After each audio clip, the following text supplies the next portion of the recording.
Hello दोस्तों, नमस्कार, प्रणाम। हम लोग के यूट्यूब चैनल पे बहुत बहुत स्वागत है आप लोग का। देखिए हम लोग दोनों लोग मिलके एक नाच का हरवा गीत सुना रहे हैं। बहुत झन्नाटेदार ये गीत है। हाँ, नाचते नहीं पर गाते हैं। आप लोग सुनिएगा, ढेर सारा प्यार दुलार आशीर्वाद भरपूर दीजिएगा और कमेंट करके बताइएगा कि हम दोनों लोग का गाना आप लोगों को कैसा लगा। आजमगढ़ में बस गए सोनार छोटी ना नदी, आजमगढ़ में बस गए सोनार छोटी ना नदी।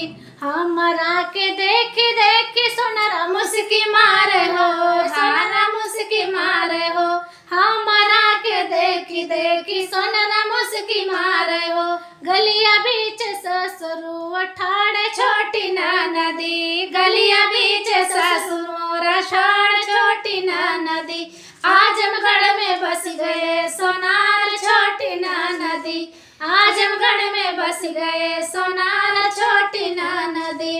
हमरा के देखी देखी सोनारा मुस्की मारे हो, हमरा के देखी देखी सोनारा मुस्की मारे हो, सोनारा मुस्की मारे हो। अरे गलिया बीच भसुरु ठाड़ छोटी ना नदी, गलिया बीच भसुरु मोर ठाड़ छोटी ना नदी। आजमगढ़ में बस गए सोनार छोटी ना नदी, आजमगढ़ में बस गए सोनार छोटी ना नदी। हमारा के देखी देखी सोनारा मुस्की मारे हो, सोनारा मुस्की मारे हो। हमारा के देखी देखी सोनारा मुस्की मारे हो, सोनारा मुस्की मारे हो।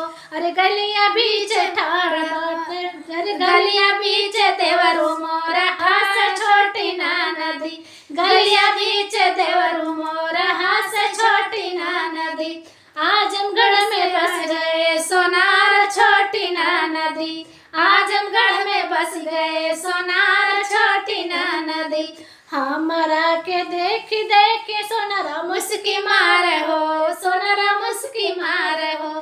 सेजिया पे सैया मोर ठाड़ छोटी ना नदी, सेजिया पे सैया मोर ठाड़ छोटी ना नदी।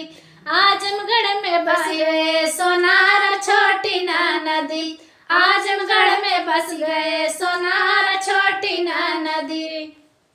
बहुत छोटा सा गीत था ये बहुत सुंदर गीत है, बहुत ही प्यारी गीत है। इस गीत को आप लोग वॉच करिएगा, सुनिएगा पूरा। कमेंट बॉक्स में अपनी राय जरूर दीजिएगा आप लोग।